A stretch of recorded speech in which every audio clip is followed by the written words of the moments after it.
I built an empire from nothing, but I stood on the brink of losing everything to a silent enemy, lurking in the shadows of my own home, poisoning my deaf son's world.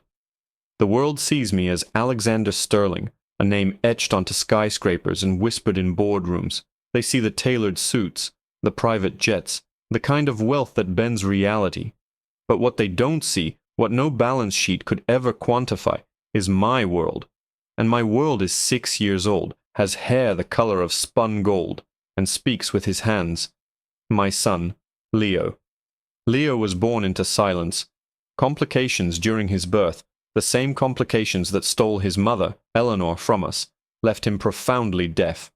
In the echoing emptiness of our mansion, after Eleanor was gone, Leo's silence was a heavy blanket. But we learned to weave our own language into it. American Sign Language became our sacred ground. His small hands would fly, painting pictures in the air that only I could fully understand. His laughter, a silent, shoulder-shaking tremor, was the most beautiful sound I had never heard. He was my everything. The one pure, untarnished thing my money couldn't buy, and my power couldn't command. But my empire demanded my time. Deals were struck across continents, crises averted in different time zones. I couldn't be the father Leo deserved, not 24/7. So I did what men like me do. I tried to buy the next best thing. I launched a search for a nanny that was more like a covert operation. Candidates were vetted by the best firms, their backgrounds scoured, their skills tested. They had to be more than a caregiver. They had to be fluent in Leo's world. They had to speak his language. That's how we found Clara. On paper, she was perfect. A degree in early childhood development with a specialization in deaf education. Glowing references that spoke of her patience and warmth. During the interview, she was poised, her signing fluid and expressive. She looked at Leo not with pity, but with a genuine, disarming curiosity. When Leo, shy as ever, signed a small question to her about her favorite animal, she didn't just answer. She became the animal, her hands mimicking the long, graceful neck of a giraffe. Leo's silent laugh filled the room. I hired her on the spot, breathing a sigh of relief for the first time in months. For the first few weeks, it was bliss. I'd check the security cameras from my office in Tokyo or London and see Clara and Leo in the garden, signing about the clouds, or building elaborate Lego castles in the playroom. Leo seemed to be thriving. He was learning new signs, his vocabulary expanding. I started to relax. I started to believe I had finally done something right for him. The first crack appeared on a Tuesday. I was reviewing footage from the day and saw something odd.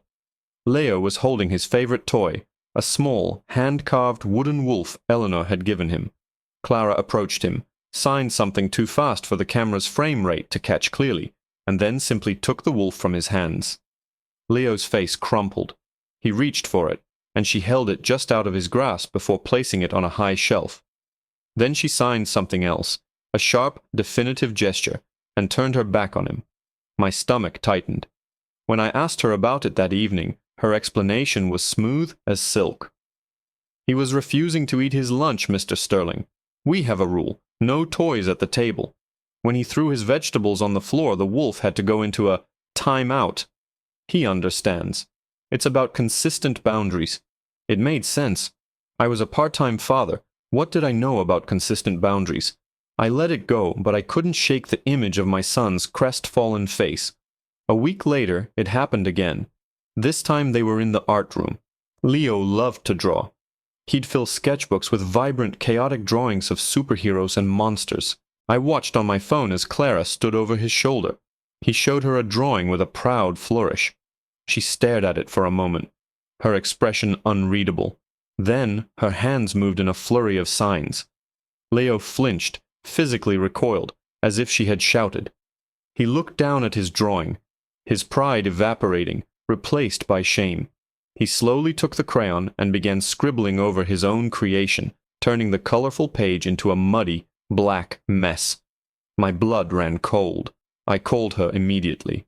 "Clara, what just happened in the art room?" Her voice was calm, almost bored. "Oh, that. He drew a rather violent picture, Mr. Sterling. Guns and explosions. I was simply explaining that we draw happy things, not hurtful things. He got a bit upset and scribbled it out himself. It sounded so reasonable, so professional. But I saw my son's reaction. That wasn't the reaction of a child being taught a gentle lesson. That was the reaction of a child being scolded, being shamed. The doubt became a gnawing suspicion. I started watching the cameras obsessively, my multi-billion-dollar enterprise forgotten. I saw her impatience when Leo didn't understand a news sign. I saw her turn her back on him mid-sentence when he was trying to tell her a story. I saw small, subtle cruelties, always masked by a plausible excuse. I felt like I was going insane. Was I an overprotective, grieving father seeing monsters in the shadows? Or was this woman, this perfect nanny, a wolf in sheep's clothing, tormenting my son in a language I couldn't fully hear? I had to know. Yesterday, I told my staff I was flying to Zurich for a 48-hour trip. I even had my driver take me to the airport. But I circled back, parking a block away and letting myself in through a service entrance. The house was quiet. I crept up the main staircase, my heart hammering against my ribs. I followed the faint light coming from the playroom. The door was slightly ajar. I peered through the crack. My breath caught in my throat. Leo was sitting on the floor, his small shoulders shaking. Tears streamed down his face, but he made no sound. Clara stood over him, her shadow engulfing him. Her face was a mask of cold fury. And her hands, they weren't just signing. They were stabbing the air. They were sharp, cruel daggers. I couldn't decipher the whole tirade. Her fingers moved too quickly, too angrily. But then she paused, leaning down closer to his face, and signed one word, a word I knew all too well. A word so simple, so clear, so devastatingly cruel that all the air left my body. I saw her sign the word worthless. Rage, pure and primal, surged through me. It was a white-hot wave that threatened to shatter my composure, to send me bursting through that door, to wrap my hands around her throat. Every protective instinct screamed at me to shield my son, to destroy the source of his pain. But another part of me, the cold, calculating strategist that built my empire, held me back. I was frozen in the doorway, a silent witness to a crime with no sound. If I confronted her now, what would happen? She would deny it. She would claim I misunderstood the sign, that it was part of a disciplinary technique, that I was a grieving father seeing shadows. It would be my word against the word of a perfectly credentialed professional. She could even twist it, paint me as unstable. My son couldn't testify. I needed more. I needed undeniable, irrefutable proof. I needed to expose not just the act, but the intent behind it. I backed away from the door, each step a silent, agonizing retreat. My heart felt like a lead weight in my chest. Leaving Leo in that room with her, even for another minute, felt like a profound betrayal. But the long game was the only game that mattered now. I slipped out of the house as quietly as I had entered. The image of her signing "worthless" burned onto the inside of my eyelids. The moment I was in my car, I made a call. Not to the police, not to a lawyer, but to Marcus Thorne. Marcus was my head of security, a former MI6 operative who moved through the world with quiet, lethal efficiency. He was the one man I trusted implicitly. "I need you at my private office." "Now," I said, my voice dangerously low. "And bring your best technician. Total discretion." An hour later, in the soundproofed command center I ran my life from, I laid out the situation. I didn't tell him everything, just that I suspected the nanny of emotional abuse, and that the current camera system was inadequate. I needed something better. "I want eyes and ears in the playroom, Leo's bedroom, and the main living area," I instructed. "High-definition, broadcast-quality video. High-fidelity audio, sensitive enough to pick up a whisper. I want it installed tonight while they're sleeping. No trace. By sunrise it must be as if you were never there." Marcus didn't flinch. He simply nodded. "It will be done, Mr. Sterling." The next 24 hours were the longest of my life. Marcus's team, Ghosts in the Night, completed the installation. I spent the day in a series of pointless meetings, my mind a million miles away. I forced myself to go home at the usual time, to walk through the door and feign normalcy. Seeing Clara was nauseating. Her smile, once a source of comfort, now looked like a predator's baring of teeth. "Welcome back, Mr. Sterling," she said, her voice smooth as honey. "Did you have a good trip?" "Productive," I replied, my voice tight. I knelt down to greet Leo, who ran to me and wrapped his arms around my neck, burying his face in my shoulder. He held on tighter than usual. I looked over his head at Clara, and for a fleeting second I saw a flicker of something in her eyes. Annoyance? Displeasure? It was gone as quickly as it appeared, replaced by that same professional warmth. That night, after Leo was asleep and Clara had retired to her wing of the house, I locked myself in my study. I pulled up the new security feed on my monitor array. The clarity was astonishing. It was like I was in the room. I could see the individual fibers on the carpet, the faint pencil marks on the wall where Leo had measured his height. I could hear the hum of the air conditioning, the distant rumble of the city. The trap was set. I watched for hours as the next day unfolded. It was maddening.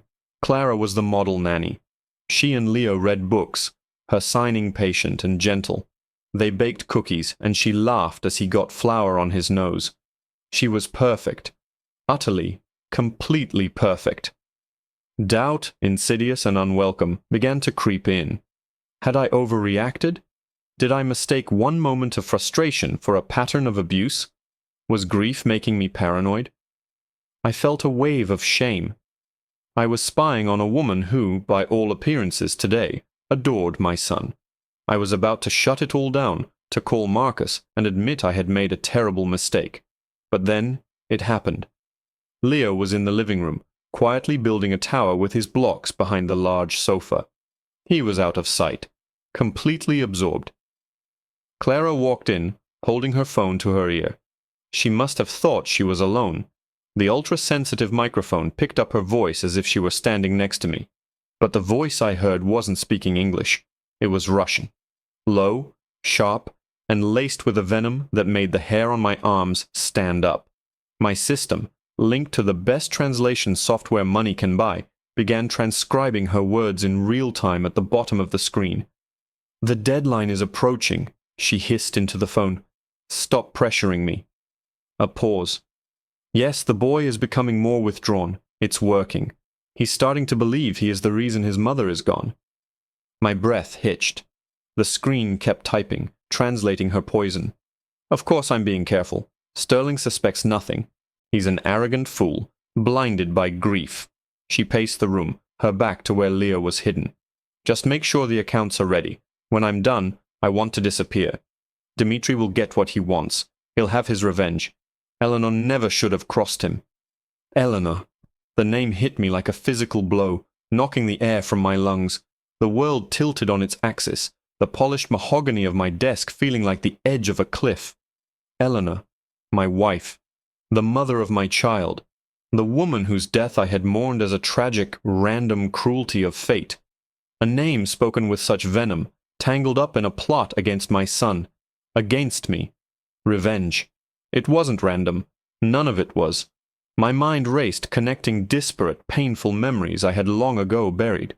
Eleanor, in the months before she died, had been different, distracted, anxious. She had started taking trips, short, unexplained absences she brushed off as visiting old college friends. There were late-night phone calls she took in hushed tones, ending them abruptly if I entered the room. I had chalked it up to the stress of her pregnancy, the hormonal roller coaster. I was so wrapped up in my own world, I had dismissed her fear as nerves. The fool. Clara was right about that much. I had been an arrogant, blind fool. Dmitri. The name echoed in the recesses of my memory, a ghost from a past I thought was sealed. Dmitri Volkov. Years ago, before Sterling Industries was a global behemoth, I had engaged in a brutal, hostile takeover of a floundering Russian energy firm. Volkov was its ruthless CEO. The fight was dirty, personal. I had won, but I'd left him shattered, his reputation in tatters, his fortune decimated. He had sworn revenge, but I had dismissed it as the empty threat of a broken man. I never imagined his vengeance would be this patient, this monstrously cruel. I never imagined he would come for my family. And Eleanor. What was her part in this? Had she been involved with Volkov? Had she tried to cross him, as Clara said? The thought was a vile poison seeping into my memories of her.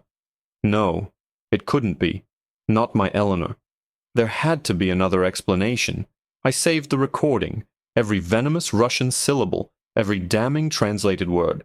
This was no longer just about abuse.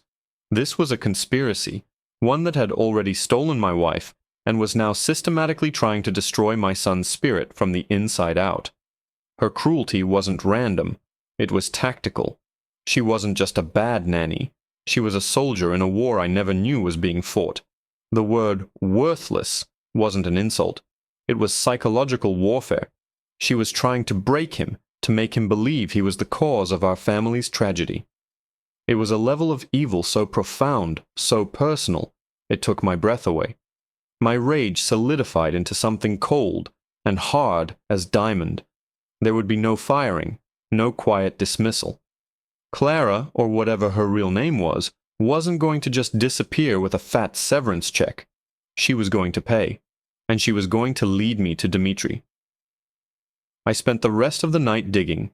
With Marcus's help, we tore apart Clara's fabricated identity. The degrees were forgeries. The references were ghosts. The entire life she had presented to me was a meticulously crafted lie. We dug deeper, using facial recognition software on the interview footage, cross-referencing it with international intelligence databases, and then we found her. Anya Petrova, a former SVR agent, a specialist in psychological operations, known in certain circles as the Ghost. She had dropped off the grid 3 years ago, about the same time Eleanor had started acting strangely. The pieces clicked into place with horrifying clarity. This wasn't just revenge. It was an operation. Anya had been put in place to gain my trust, to get close to my son. But to what end? Just breaking a child's spirit seemed too subtle for a man like Volkov. There had to be more. And Eleanor's death, the complications during childbirth. Had they been natural, or had they been engineered? The thought was so monstrous I almost couldn't contain it. The next morning, I entered the kitchen with a mask of calm civility firmly in place. Anya was there, helping Leo with his breakfast. She looked up and smiled, the picture of devotion. "Good morning, Mr. Sterling. Leo was just telling me about a dream he had, all with his hands. He's becoming quite the little storyteller." "That's wonderful, Anya," I said, my voice smooth as glass. I sat down at the table, forcing a smile from my son. He signed to me about a friendly dragon in his dream, and I signed back, my hands steady despite the tremor in my soul. I had to play my part. I was no longer just a father. I was a hunter. I needed to know her secret. I needed to understand what she was hiding, what Eleanor had known. I needed leverage. Over the next 2 days, I orchestrated a subtle shift in the household. I told Anya that due to a security concern at the office, I would be working from home for the foreseeable future. I set up my command center in the library, 2 floors below her rooms but with full access to the surveillance feeds. I watched her every move. I saw her frustration at my constant presence, the way she would abort hushed phone calls when I entered a room. The pressure was mounting. She was a ghost, and I was flooding her world with light. I knew ghosts had haunts, places they returned to. I had Marcus's team do a full sweep of her room while she and Leo were at the park. They found nothing. No hidden phones, no documents. She was a professional, but professionals still have to communicate. Late one night, I was watching the live feed from the camera in the main hall.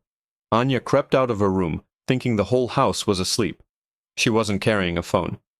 She moved silently down the corridor to a large, antique grandfather clock that had been in the family for generations. I zoomed in the camera. She opened the clock's face, her fingers moving with practiced ease behind the ornate hands. A faint click echoed through the microphone. A hidden panel in the side of the clock sprang open. From it she removed a small, leather-bound journal. It looked old, the cover worn smooth with use. She clutched it to her chest, a look of profound, secret sorrow on her face. A look that was completely at odds with the cold-blooded operative I knew her to be. She didn't open it. She just held it for a moment before slipping it into the pocket of her robe and heading not back to her room, but towards the one place in the house I never would have expected. The door to Eleanor's old art studio, a room that had been locked and untouched since the day she died, a room for which I had the only key. Or so I thought. I watched on the monitor as Anya Petrova, produced a small, slender key from another hidden pocket and inserted it into the lock of Eleanor's studio. The door swung open and she slipped inside, closing it silently behind her. My heart hammered against my ribs. That studio was a shrine, a place preserved in amber. For her to defile it with her presence was the ultimate violation. But my strategic mind cut through the rage. This was it. The journal, the studio. This was the nexus of the entire conspiracy. This was the secret she was hiding. I gave her 5 minutes, then I moved. I walked down the grand staircase, my footsteps muffled by the thick Persian runners. I used my own key, turning the lock with an almost imperceptible click. The room was dark, save for a single sliver of moonlight cutting through the tall arched window, illuminating the dust motes dancing in the air. Canvases draped in white sheets like ghosts lined the walls. The familiar scent of turpentine and linseed oil, Eleanor's scent, still lingered. Anya was sitting on a low stool in the center of the room, her back to me. The leather journal was open on her lap, a tiny penlight casting a pool of light on its pages. I could hear her ragged breathing, a soft hitching sound that sounded suspiciously like a sob. I flipped the main light switch. She gasped, whirling around. The journal snapped shut, her body instantly coiling into a defensive posture. Her face, caught in the harsh overhead light, was pale and streaked with tears. The mask of the cold operative was gone, replaced by a raw, desperate vulnerability. "Sterling," she breathed, her voice raspy. "The game is over, Anya," I said, my voice dangerously quiet. I took a step forward. Or should I say, Agent Petrova? Her eyes widened in genuine shock. She hadn't expected that. "How? You underestimated me, just like your boss, Dmitry Volkov. I let his name hang in the air between us. You were sent to break my son, to finish the job that you started on my wife." Anya flinched as if I'd struck her. "No," she whispered, shaking her head. "You don't understand. Nothing is what you think." "Then explain it to me," I challenged, my voice rising. "Explain the lies. Explain the psychological torture of a 6-year-old boy. Explain why you are in my dead wife's studio with her journal." "It's not her journal," she choked out, clutching the small book to her chest like a shield. "It's mine." She looked at me, her eyes pleading. "And Eleanor, she wasn't Volkov's target. She was his daughter." The floor dropped out from under me. Eleanor, Volkov's daughter? It was impossible. Her name was Eleanor Vance. I had seen her birth certificate, met her family, an elderly couple from Vermont who had died in a car crash 2 years ago. "You're lying." "Her family, the Vances? They adopted her as a baby," Anya explained, her words spilling out in a torrent. "Eleanor only found out who her birth father was 3 years ago. She was horrified. She knew what kind of man he was. She reached out to me. We knew each other from before. We were sisters. Not by blood, but we were raised together in the SVR training program. She wanted my help to build a case against him, to expose him using her inside knowledge. That's why she was so secretive. That's why she was taking those trips." A memory flashed in my mind. Eleanor poring over financial documents she claimed were for a charity audit. The hushed phone calls. It all clicked into a new, terrifying picture. "Volkov found out," Anya continued, tears streaming down her face now. "He found out his own daughter was betraying him. He couldn't kill her outright. His twisted code wouldn't allow it. So he decided to destroy everything she loved, starting with you. But then she became pregnant. And he saw a new opportunity. A more poetic revenge. My blood ran cold. The complications. During the birth." Anya nodded, her face a mask of grief and guilt. "He had his people get to one of the doctors. A subtle medication administered over weeks. It weakened her heart, ensured she wouldn't survive the strain of childbirth. It was designed to look tragic but natural, and it was designed to leave you with a son who would be a constant, painful reminder of your loss. That was his stage 1. She looked down at the journal. I was supposed to be stage 2. After Eleanor died, Volkov came to me. He held our past, my past, over my head. He forced me to take this job. My mission was to psychologically torment Leo, to break him so completely that by the time he was a teenager, he would be a hollow shell. Volkov's final revenge would be to watch you preside over a broken empire with a broken heir. But I couldn't do it. I tried. I said those horrible things to him, the things Volkov ordered me to say. But every time I did, I was dying inside. I was betraying my sister's memory. She held out the journal. This is my report. For Eleanor. Everything I've gathered on Volkov. The proof of what he did to her. The cruelty I showed Leo. It was a performance. A lie. Whenever I was cruel, I would immediately find a way to apologize, to tell him he was strong, smart, and loved, signing it when I thought the cameras couldn't see, hoping he would understand it was a strange, scary game. I was trying to buy time, to find a way to get this evidence to you without Volkov finding out and killing us all. Suddenly, the odd moments made sense, the gentle touches after a harsh word, the quick, comforting signs I had missed from the camera's angle. She wasn't a monster. She was a double agent trapped in an impossible situation. The next hour was a blur of revelations. Anya's journal combined with my own resources painted a complete picture of Volkov's depravity. It was all there. The bribed doctor, the offshore accounts, the entire web of conspiracy. 2 days later, Dmitry Volkov was attending the opera in Vienna. He never saw the Austrian special forces swarm his private box. Marcus had made a single anonymous call, directing them to evidence of massive financial fraud we had planted, a charge easier to make stick than a murder by proxy from years ago. As they led him away in handcuffs, his empire already crumbling, my phone buzzed. It was a text from a number I didn't recognize. It contained a single photo.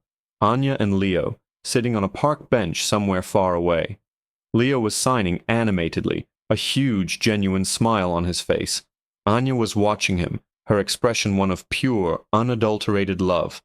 She had kept her promise. She had protected my son. I deleted the photo. They deserved their peace, their chance to build a new life away from the shadows of men like Volkov and me. I walked into the playroom where a child psychologist specializing in trauma, the best in the world, was playing with Leo. He looked up and saw me, and his hands flew, signing with a clarity and confidence that wasn't there a week ago. "Dad," he signed, his small face serious. "Anya said to tell you thank you. She said you finished the story." I knelt down and pulled him into a hug, finally understanding. Anya hadn't just been protecting him. She had been arming him with the truth in a way he could understand. The story of his mother's bravery, his father's love, and the defeat of a monster. Our story. And as Leo's silent laughter shook his small body, I knew for the first time in a long time that our world would no longer be defined by silence, but by the love that spoke louder than any words.